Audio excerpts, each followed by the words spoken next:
Welcome.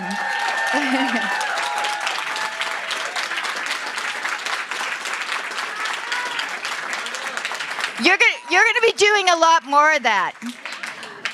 Welcome to our in-person and virtual audience. I'm Amy McDonald, the director of City Space. Last June, I read an article in the New York Times about this group of black ballerinas who were dancing in New York City in the late 60s and early 70s. And during the pandemic, they spoke weekly on Zoom, and they gave themselves the name the 52nd Street Black Ballet Legacy. Did I say, it says 152nd. Referring to their time with the Dance Theatre of Harlem, founded by Arthur Mitchell, who after the death of MLK created a company for dancers of color. These women were pioneers, but nobody knew who they were. Well, it so happens that Misty Copeland has been at the top of my list, as her publicist Gilda knows, to appear on this stage. And I thought to myself, how extraordinary if she could appear with these women on whose shoulders she stands. And Misty graciously, eagerly, enthusiastically agreed.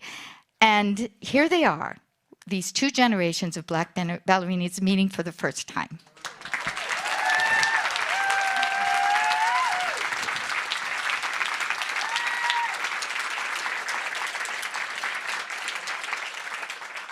Moderating tonight's conversation is WBUR Senior Arts and Culture reporter Cristela Guerra. Cristela is the perfect person to lead this discussion, as she often writes about how the arts can illuminate issues of race, equity, and social justice. Before turning it over to Cristela, a few housekeeping notes. Please do keep your masks on when not eating or drinking. Silence your cell phones. If you have questions, go to slido.com and type in hashtag #TellMeMore, lowercase, all one word. We'll be taking your questions throughout the hour. And just a reminder, as you know, walking in, signed copies of Misty's new book, Black Ballerinas, are on sale in our lobby. Thank you to our wonderful independent bookstore, Brookline Booksmiths. Cristela.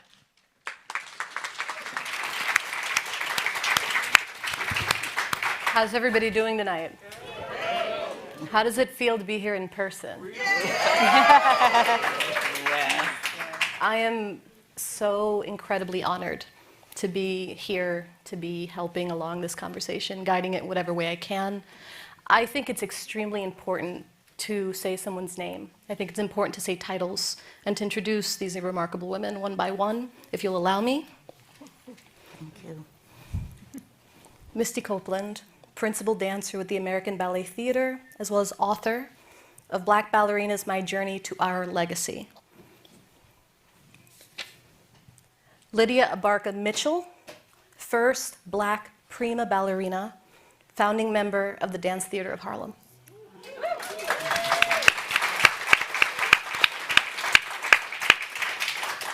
Sheila Rohan, principal dancer, founding member of the Dance Theatre of Harlem.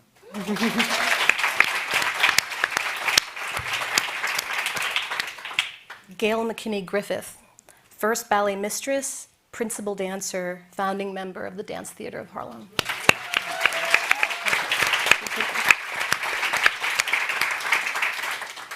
And Karlya Shelton-Benjamin, principal dancer, Dance Theatre of Harlem, and chair of the 152nd Street Black Ballet Legacy.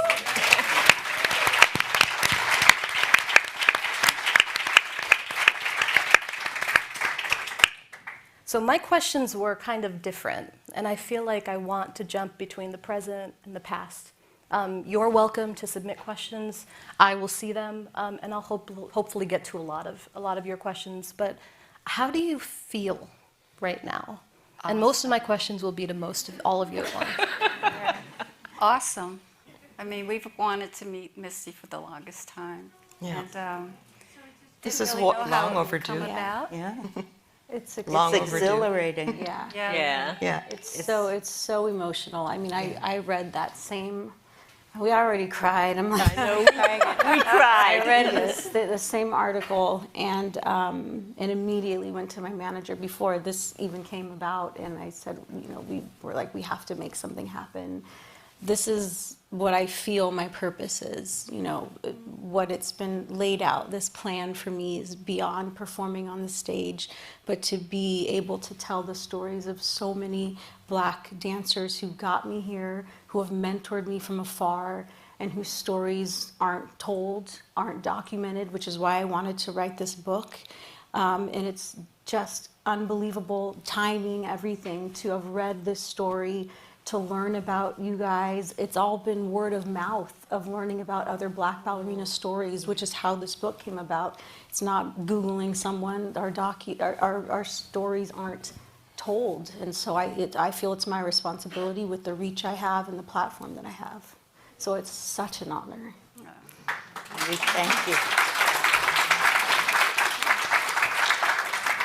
I want to reference what you say on the first page of this book. You say, "This is for anyone who has searched to find his or her own reflection." Would you unpack that for me, especially as we're sitting on this row of history and ballet, of history and I think a form that you all love and you've also sort of struggled with in terms of representation, in terms of just recording a history that is so crucial of Black ballerinas. Yeah, I mean, I feel like that's something that has kind of deterred a lot of young people from being a part of it, or for parents wanting to put people in this art form, when you don't often see reflection or you don't know the history that you are a part of it. And I've struggled with that once I became a professional, being the only Black woman at ABT for the first decade of my career. How do I fit in? Is this really something that belongs to me? And we do have a history. And it's just so important for us to know that and to see our reflection. It's so vital, I think, to keep the art form alive, to make the ballet look like the world and represent the world, involve everyone so they want to invest in this art form and come and see themselves reflected. I mentioned to them that I just want to see you all talk. I'm not trying to give you my job, I do have to moderate, but I'm curious, do you have questions for each other, you know? I wanted to say that I know how you feel. I came from the Colorado Concert Ballet. It's now the Colorado Ballet. I was the only Black ballerina for pretty much the whole time. There were people that came and went, but, you know, and it wasn't until I saw Lydia on the cover of Dance magazine that I even knew there were Black ballerinas out there, let alone a Black ballet company. So, you know, I know exactly how you feel, but there's a big group of us that support you, and people that support us. So we just keep building that pyramid. It's so incredibly important, and I feel like it's also important for us to all share our individual stories, because we are all individuals, and Black people are not a monolith. We don't all have the same experiences, and there's so much beauty in each of our individual experiences. And I'm just curious, like, what drew you all to ballet? Especially in that time. That's a good question. I'm born and raised in Harlem, the oldest of 7 children. In 4th grade, the nun, my teacher, choreographed Waltz of the Flowers to Nutcracker Suite, which I had never heard of, but I loved the music. I don't know what I did on stage, but she told my mother, "You have got to get this girl formal training." Well, Juilliard, this is before Lincoln Center, used to be on 123rd and Broadway, and I lived in the projects on 125th. And I auditioned, and I don't know what I did, but they played the piano, and I was like, oh, and I did a split. Well, got a full scholarship, but I'll be honest, I thought I was taking dance classes. I had to go hold a wooden pole on the wall, put my knees like this and bend, and okay, when are we gonna dance? Dance. 4 years of that, and then I got a full scholarship at Harkness House of Ballet Arts. That was every day after high school, all day Saturday. I took that bus from 190th Street in Fort Washington all the way down Central Park to 75th and 5th, and got my homework done. But after 2 years, this is going nowhere. There's no role model. Why am I doing this, you know? And I quit. And then that summer that I graduated from high school, I had a sister that was taking violin at the Harlem School of Art. She said, Lydia, there's a black man teaching ballet there. I said, well, maybe he'll make ballet interesting. I've never had a black teacher before. It was Arthur Mitchell. 17 years old, and it was like, whew. Wow. Yeah. And I met all these wonderful ladies. Yeah. We were all young. Oh my gosh. What is it? Oh yeah, she was a baby. But I'll tell you something about this. This is a Jerome Robbins piece. Arthur Mitchell coached it, and he got Cicely Tyson to coach me on the acting because it's not a lot of dancing. It's all acting. Cicely Tyson. Oh yes. my God. Tell them the name of the ballet. Afternoon of a Fawn by Jerome Robbins. And it was Cicely Tyson, Brock Peters, and Arthur Mitchell when Martin Luther King was assassinated. And he was on his way to Brazil. He was working with a company there, and he said, what am I doing? I need to do something for my people. And him, Cicely, and Brock Peters, Right, they sitting got on the together. floor, got together, and they're like, what can we do? And Arthur's like, well, ballet is my forte. Yeah. I will do a ballet company, giving us opportunities. And it just took off from there. Ta-da. The end. I mean, that was a good question. I think we should keep going. Oh, all right. Sheila? Well, when I was little, I was a victim of the polio epidemic. Yeah, in the 50s or so more. And after, I didn't have it bad, you know. After that, the doctor said, well, you need exercise. And in those days, we didn't know so much about gymnastics and Pilates. Right? So I was enrolled in one of the local dance schools, you know, a little storefront school, ballet, tap, Saturdays, you know, like that. And I studied there for a while. I loved ballet. As soon as I started taking it, my body and everything, I just fell in love with ballet. And as I got older, the teacher said, well, I can't teach you anymore. And he told my sister, take her into Manhattan. I lived on Staten Island, born and raised on Staten Island. So on Saturdays, I would get on the ferry boat and go. My sister would meet me on the other side, on the Manhattan side, and we would go for dance classes. She also was a woman, my sister Nanette Bearden, who was very involved in black culture. So she wanted me not just to do ballet, but we did African dance, we did modern.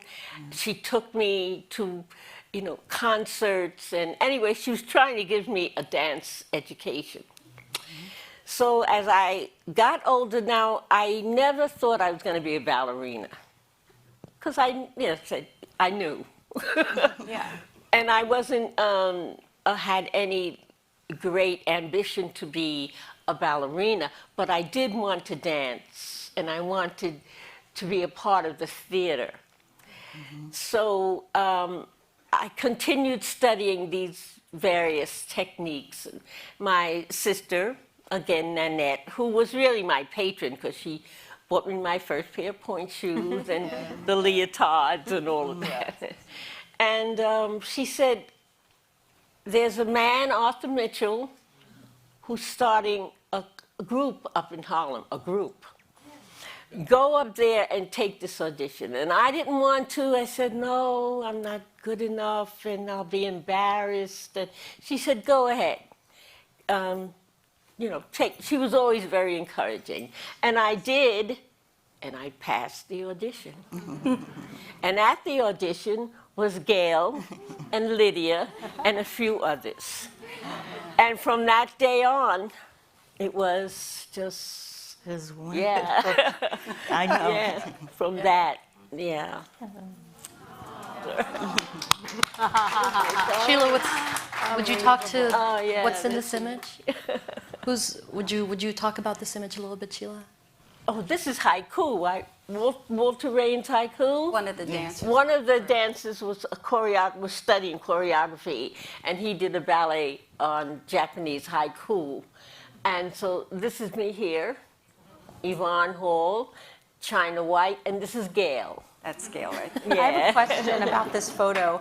I can't tell because it's in black and white, but are your shoes pink here? No, no, no. They no were, they were pancaked. We had already passed. You'd already that I didn't know maybe if you guys hadn't gotten to that point yet, but it started from day one. Yeah, with it the was skin-colored pretty punch much shoes and the tight. first few months, right? That We they did figured away that with the out. pink Right. and the Yeah. blue, and we started That's when- dyeing our tights in tea, Match the skin color.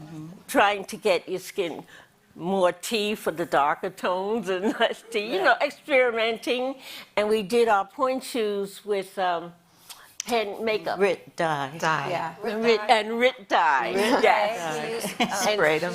And shoe spray, you know. And then powder. And then It was face a- powder. It was Right. a lot of experimenting. Experimenting. Right. Because when you would go to the store, what would you find? The color is called European pink, and that's supposed to represent the skin of every dancer. Yeah. Which That's all we is- had. Pink ribbons, pink shoes, pink. Sheila, you said you didn't see yourself as a ballerina because you knew. What does that mean? Oh, well, because I hadn't seen any, you know, black ballerinas. Now, I knew from studying dance history that there were black dancers who had made a name for themselves in Europe. See, you go there. A lot of the men would go to Europe to be in companies. But here, no. Maybe we had Judith Jameson. Maybe she's about and that's not ballet. Right. But I'm saying as far as well-known black dancers. Yeah, so And I think that's also important to clarify because I think, especially in America, people say, well, there's the Alvin Ailey, and you can Yeah, go see right. black dancers, and there's such a difference in what we do in being classically trained and how that has been so exclusive in terms of not, you know, accepting black people especially, but people of color. And so it's important to recognize that distinction and the accomplishments that you guys have achieved as black women in classical dance. That needs to be celebrated. the racism within the ballet arts was to the point of, well, their behinds are too big, or their thighs are too thick, and they don't have good arches on their feet. All black people's feet are flat. Yes, and they're too busty. You know, and we used to hear all these things. Yeah, not now. It's getting a little better. They're not as blatant with it as it was then. But you'll hear from Gayle's story what she went through. Oh, yes. Yeah. Well, I was born in Harlem, but then my parents moved to Connecticut, and I studied dance with a Russian couple, and they gave me my best ballet training. And Stunning. Oh, yes. So beautiful. so I continued, and I auditioned for Juilliard. And I got in, and I was there for 2 years, and I was working and working. And Anthony Tudor was a very wonderful teacher, and he said, well, you know, you can come into my special classes and partner and learn all of the point work. And I did. I loved it. But then it came time for me to choose my major. And I wanted a ballet major. And the administration said, well, I think you better go to modern. It's better to be in the modern.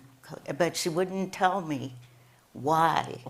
And I was in the highest classes. And I was so disappointed. I was outside of the door and I was just like crumbling and just disappointed. I couldn't imagine why. Of course, later I did, but my friend came up to me and she said, "Why are you crumbling there? Could you, tell me?" And I said, "Well, I'm not going to be a ballet dancer."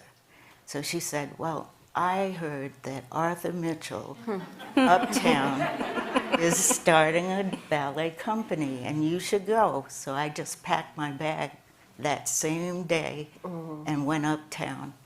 And this was when Juilliard didn't really move to Lincoln Center. It was still uptown. Okay.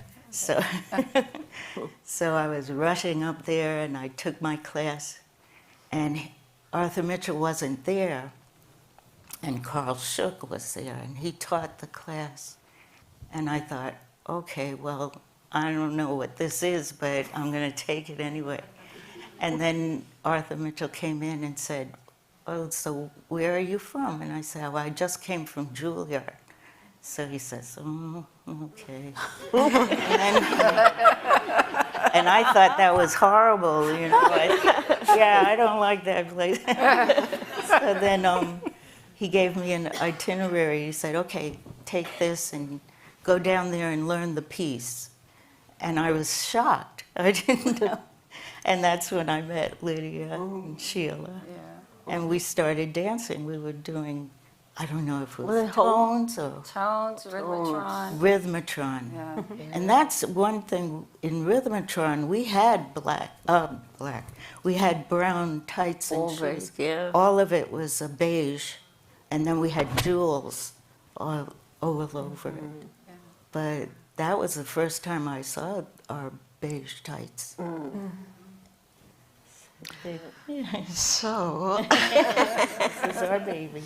I started dancing when I was 4, and I was just like many people, probably your mother takes you to ballet and, leaves you there. And I just absolutely loved it. Leaves you there. And I loved it. And I just grew through the, Oh, yeah, that's it.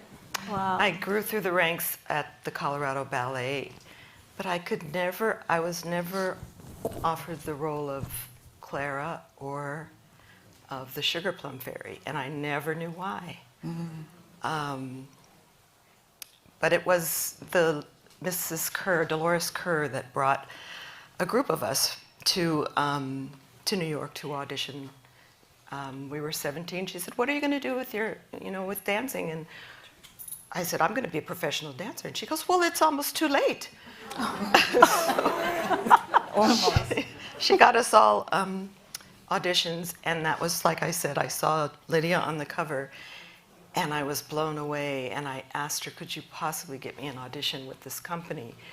And she was very good friends with Violette Verdi, who you probably know. Yeah. And Violette Verdi, of course, knows Arthur Mitchell, and that's how I got my audition. Karlya, will you speak to this picture?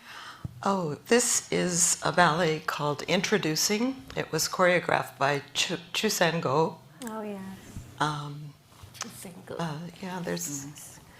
It was probably my first solo principal role with Dance Theatre.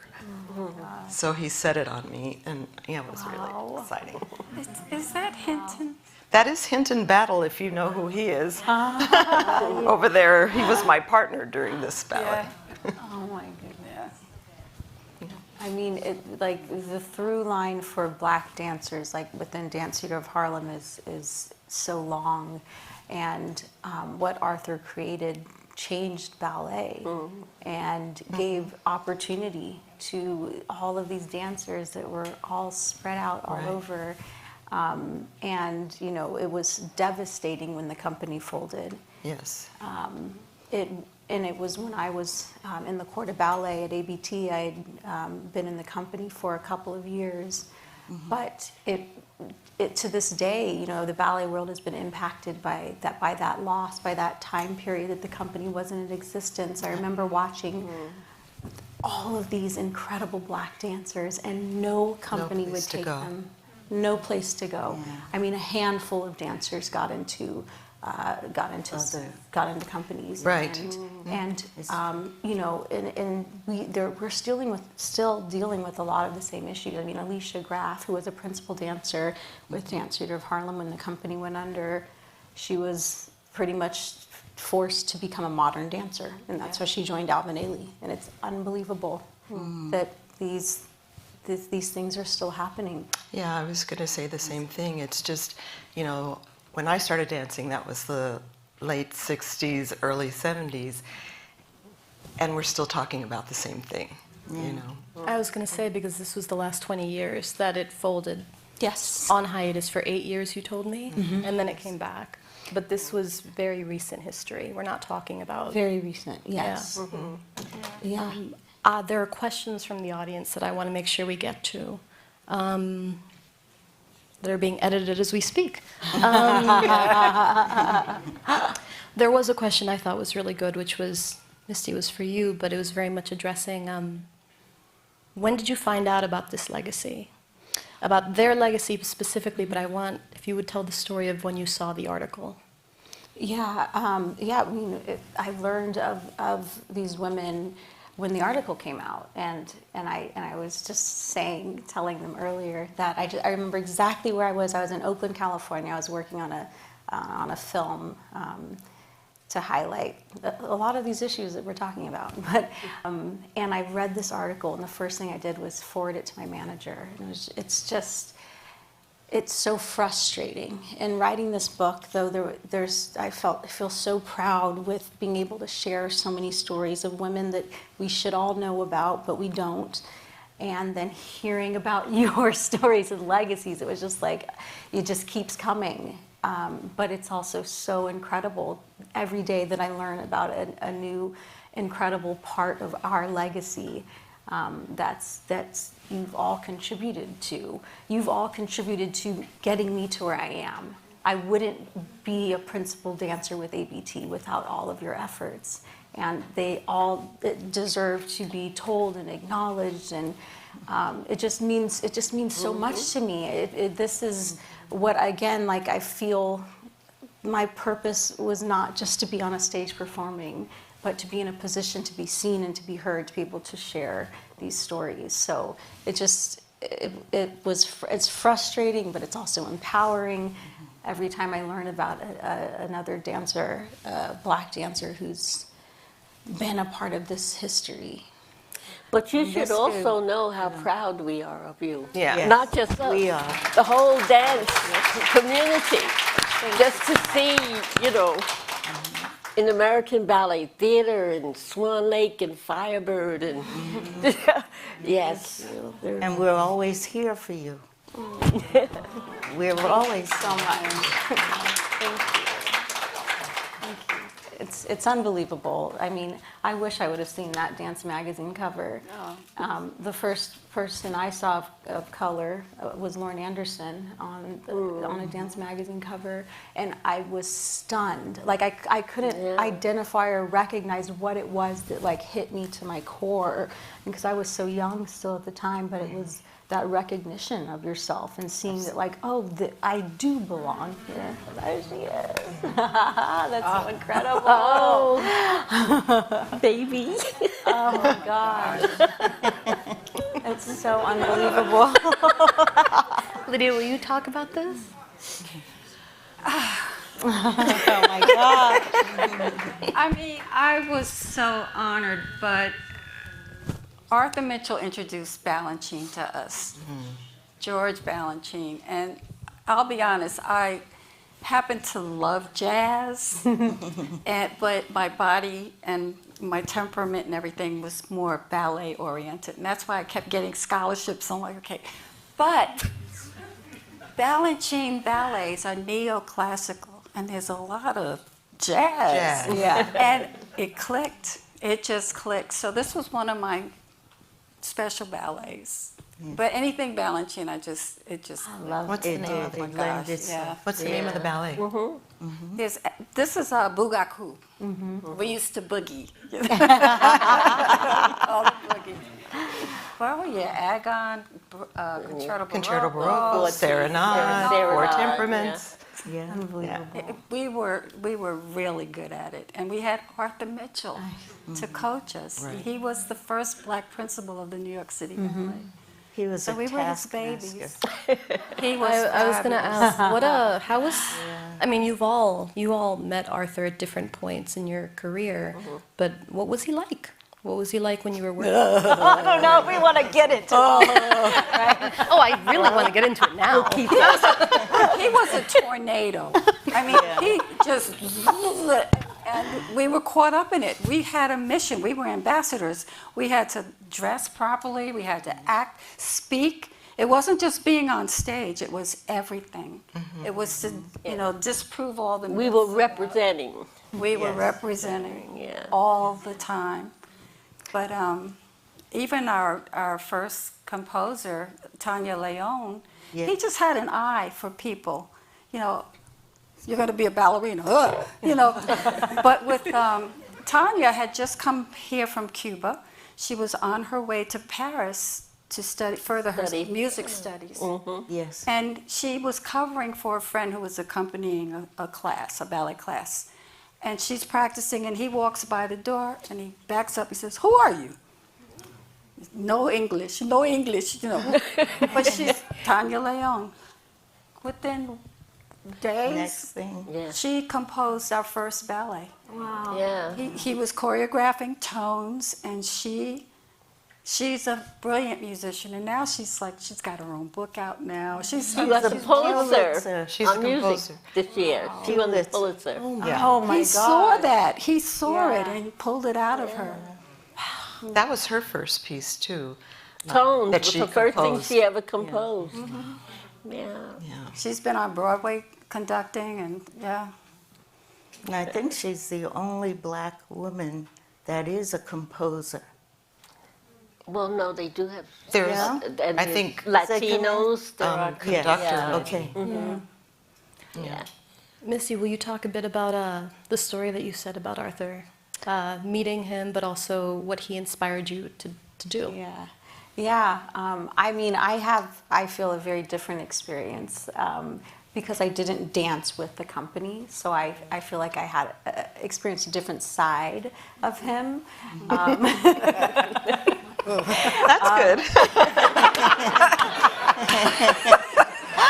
I've heard a lot of stories. I met Arthur, and you guys reminded me, I was 16 the first time I met him, but I didn't really start to build a relationship with him until I was about 21.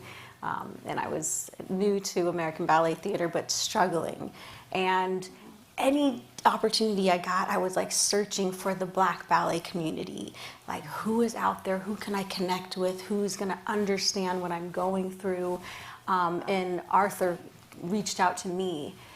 And he would invite me to dinners with other black dancers that had been in the company. And he was a mentor to me. And always he would come support me in my performances at ABT. And I got an email one day inviting me to take company class. And that was just like, I'd never been surrounded by a large group of just straight up black dancers. I have to ask, was he teaching? He did not teach. Oh, okay. He did not teach. That's another Oh my experience. God. I'm telling you, I didn't get a lot of those experiences. But afterwards, he called me to his office, and he said, "I understand, like what it is to be the only in a company, in a white company." He said, you have something special. You are a black woman. It was, I guess, similar to what you guys experienced, where it was like, you're representing us. Even if you're not at DTH, you're representing us. And it's how you carry yourself. You walk into the room, all of that. Yeah. And then he offered me a soloist contract, which was very enticing because I was really struggling at ABT, not getting opportunities to do the classical roles. They'd always put me in the lead when it came to the more modern contemporary works. But when it came to the classics, I just was up against a wall. And hearing Arthur's words, instead of saying, yes, I'll take the contract and I'll be a soloist here, it made me feel even more empowered to go back to ABT and make it work there and fight and know my worth and know what I was representing, that it's, I think, important to represent us in other spaces as well as the importance of Dance Theatre of Harlem. And so he was a little disappointed that his words empowered me to go back to ABT. But he was one of just many incredible mentors that helped shape me. And his passing was the same year as two other mentors of mine, Raven Wilkinson and Frances Davis. And so that was really like the catalyst for me. Like, I've been wanting to do a book like this, but that was really the catalyst for me wanting to make this happen, was like the passing of the three of them, having these conversations where it's like, we can't lose this history when we lose these people. And so he impacted me in a very powerful, meaningful way. That's actually why we started the 152nd Street Black Ballet Legacy. We could not find our history anywhere. Yeah. So we are, I mean, we have to preserve our own history, right? Right. So we represent all of the people that went through Dance Theatre of Harlem, and there were hundreds of black dancers that, and upon the hiatus of the company, they had nowhere to go, which is ridiculous because the companies didn't close. They just wouldn't hire. And there was a big article in the New York Times, where are all the black swans, I think it was. And still to this day, and I have to say, Colorado Ballet still has no one of color. I mean, this is what, 50 years later? There's a question from the audience that relates. Can you talk about your reception to seeing you all in the company? How has that changed over time? At the time in the past when you joined, let me phrase this properly. Okay, so I heard that Arthur Mitchell was very protective of you. When he'd take you to performances, if he thought you were going to be heckled or bothered, that sometimes he would cancel performances. So I think that this person is asking, how did people receive you? And would you talk about sort of the experiences that linger in your mind that really made your heart swell, and the moments that were hard? Yeah. Yes, For there the was. most part, they loved us. You know, they Yeah. were curious, of course, but we impressed them. We worked And when you say really them, hard. we're talking, you know, Queen Elizabeth, we're talking Queen Mother, Queen Mother. yes, and the Presidents. Reagans. Who else did we? Josephine Baker. Josephine Baker. yeah, She was on the same program that we were at the London Palladium, right? yeah, Yeah.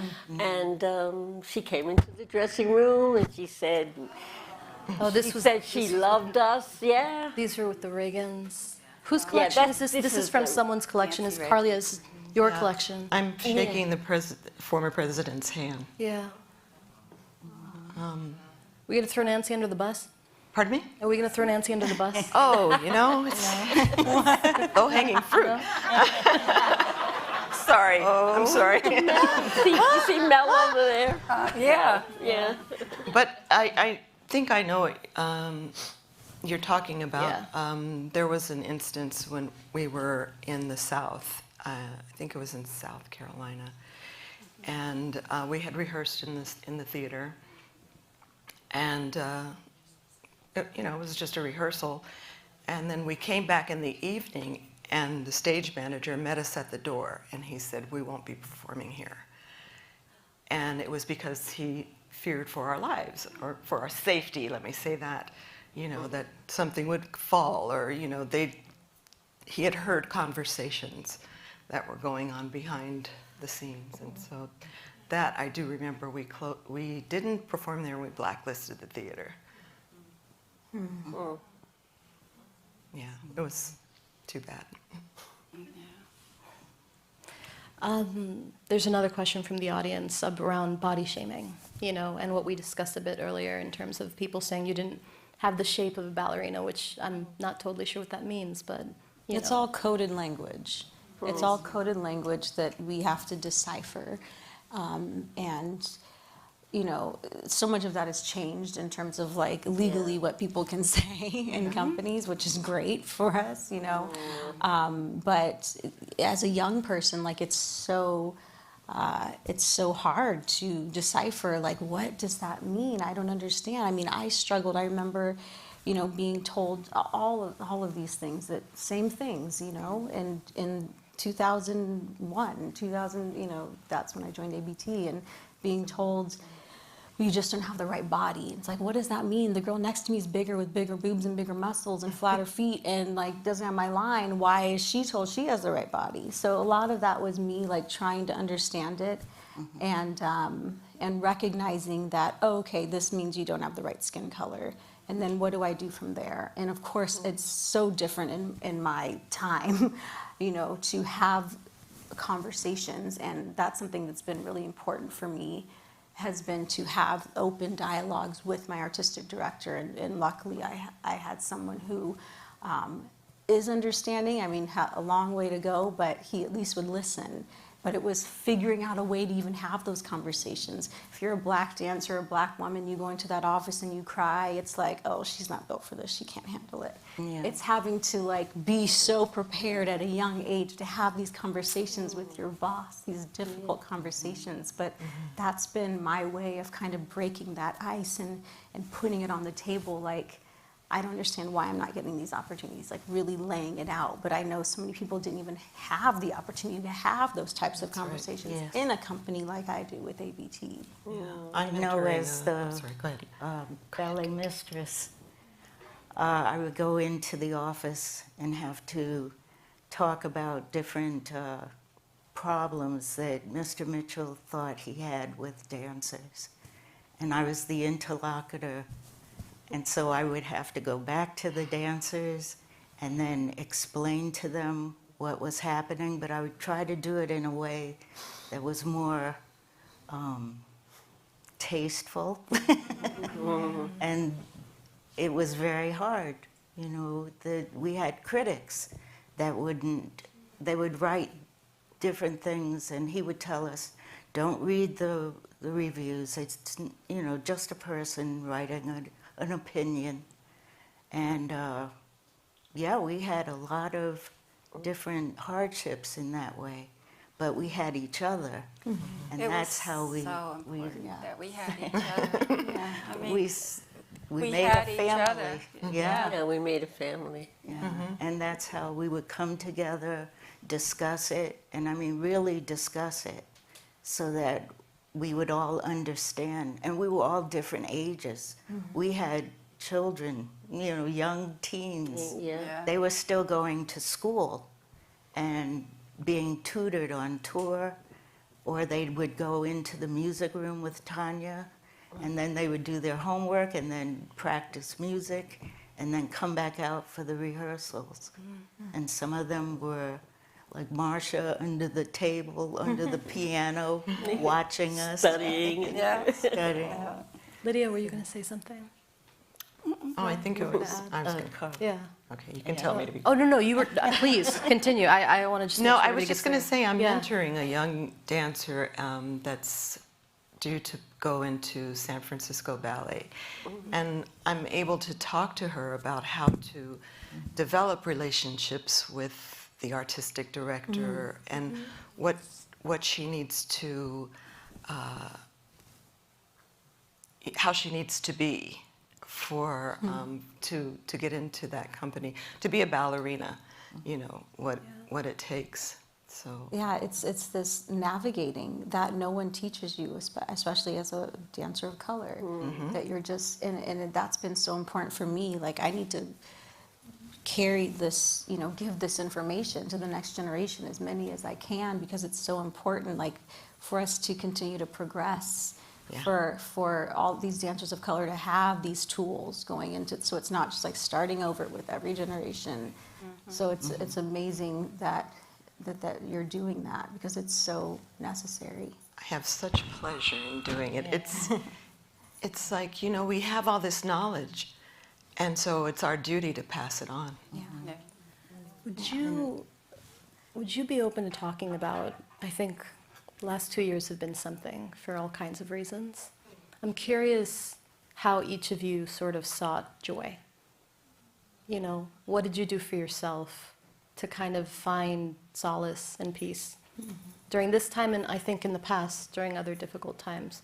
I'm wondering if you all would talk about how you connected on Zoom. Having each other. It's our connection. Yeah. We've had our sisterhood for many years, about 50. Right.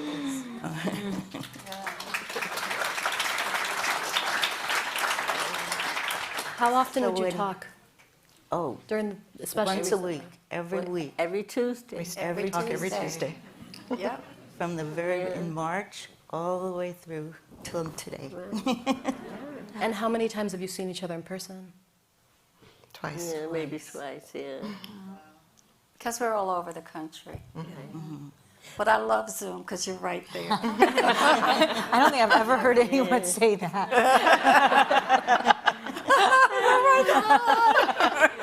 Misty, how about you? Yeah, it's this time I feel like it has brought Black dancers from all over the world together, and creating our own communities like you guys have.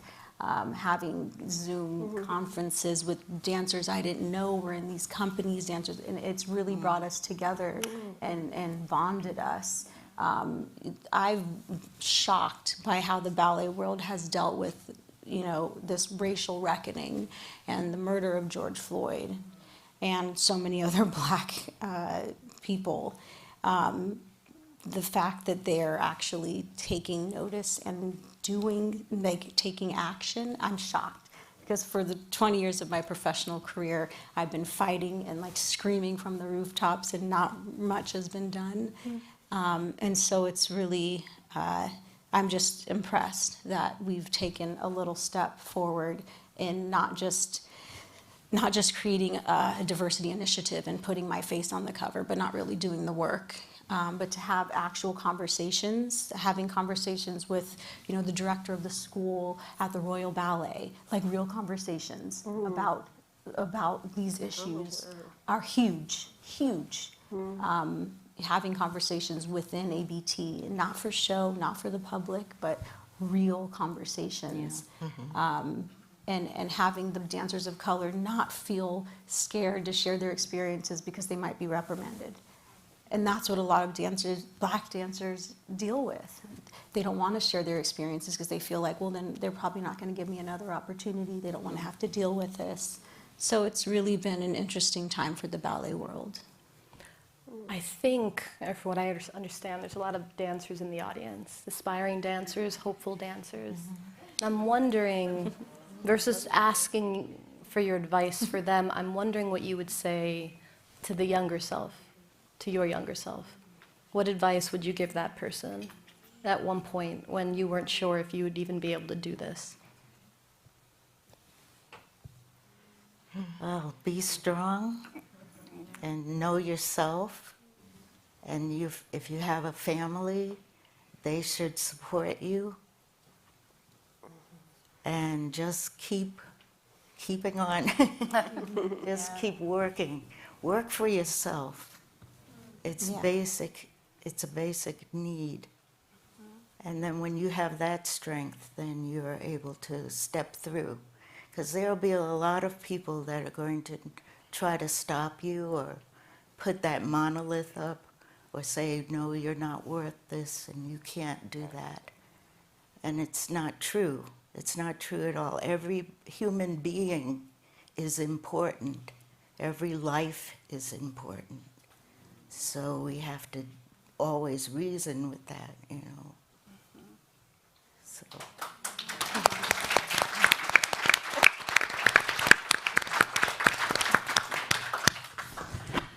I'm being told that we're running out of time. I think we should go for another hour. Can we do that? I have that power?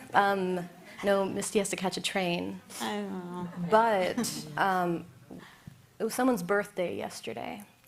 It was Sheila's birthday yesterday. And I'm wondering if we'd all be up for a quick happy birthday in the last 5 minutes? Oh, Yeah? Yes. 1, 2. Happy birthday to you. Happy birthday to you.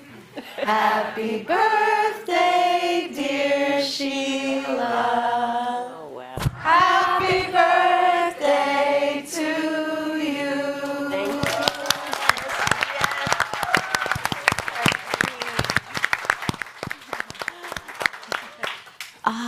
There are, it's a pretty good question. Y'all are better at this than I am. I really should just let you all come up with the questions. I asked this at the beginning, but I think after the conversation it has more meaning and texture. Why is this important right now? Why is it important that you're seeing each other, that you're meeting each other, that your faces are getting out there as they should have 50 some odd years ago? They should have stayed. Why is this representation crucial? Why should people know this history? This is a rare opportunity. People are listening.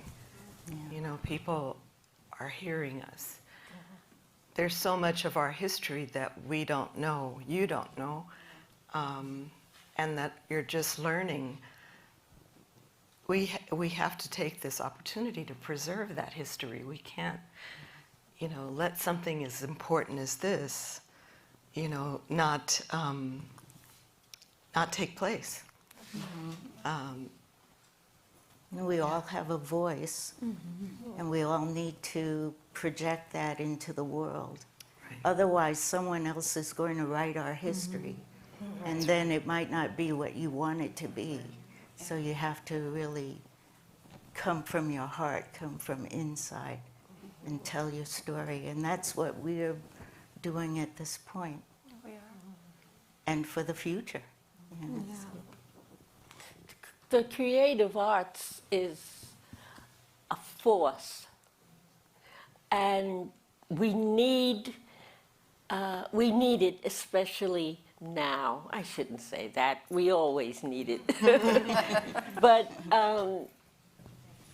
this is what we're doing here. We're all creative artists who they try to stifle, you see, for whatever reason, you see. But we have to go on and build with that creative spirit that's in us. This is what makes our sisterhood, you see, so wonderful, you see, because we all care for each other, support each other, and this is what we want for the world. Not just ballet arts, you see. This is what we want for everyone and for that next generation, you see. So that's why it's important. It's not like we're not on an ego trip. We want people to see us and to know us. You know, no. See, we have something to say and something to do. We're going to go on and see what the next phase of our of this is. You know, when we are making plans. So it's a good thing, and that's why it needed. It's a good thing. That's all.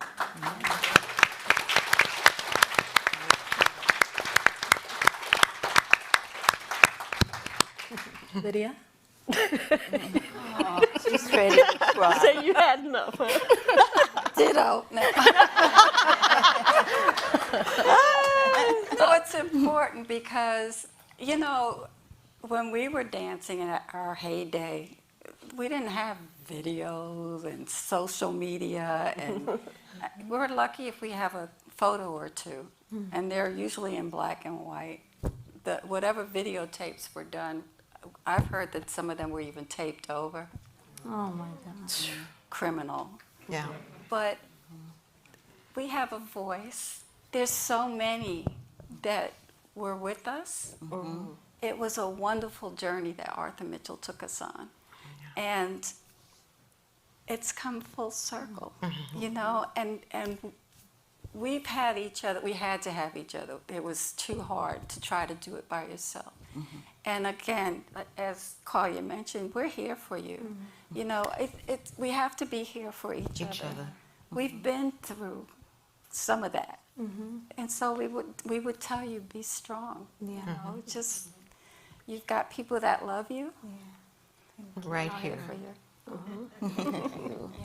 And I feel, you know, that it's been amazing with all the work, you know, that my manager and I have done, because I have always felt that it's important to bring ballet to more people, to diversify it.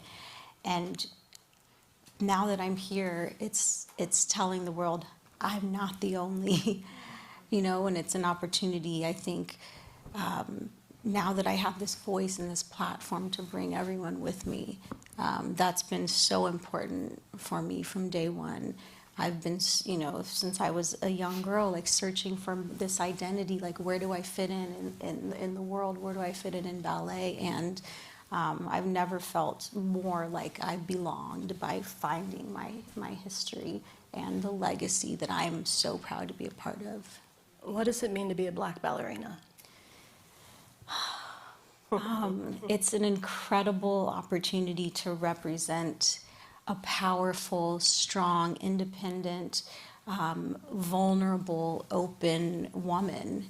And Black women don't often get that opportunity to be all of those things. And a ballerina is all of those things. And we deserve to be given that opportunity to be a ballerina.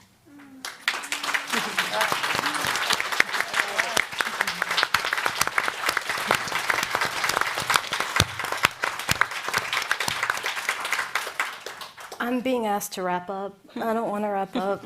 I have no interest. I want to just keep talking for the next 3 hours. But our time is unfortunately up. Thank you so much. Thank you. Thank you. Thank you. Thank you. Would you take a bow?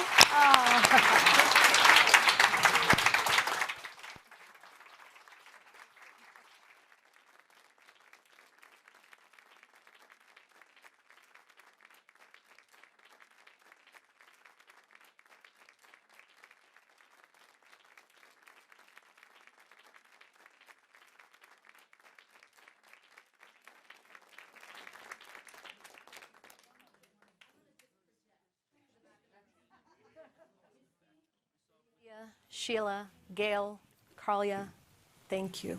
Thank you, Kristen. So remember that you can buy signed copies of Misty's book, which are in the lobby, or go to the link for Brookline Booksmiths on the website. Please visit our website, WBUR.org, events, to see what we have in store for you next week. Conversations with Diane Paulus, Jill Medvedow, Tiber on how the pandemic has changed the arts, Uma Abedin on her new memoir, Both and James Beard Award winner Dory Greenspan on her new book, Baking with Dory. We'll see you again online and in person. Thank you.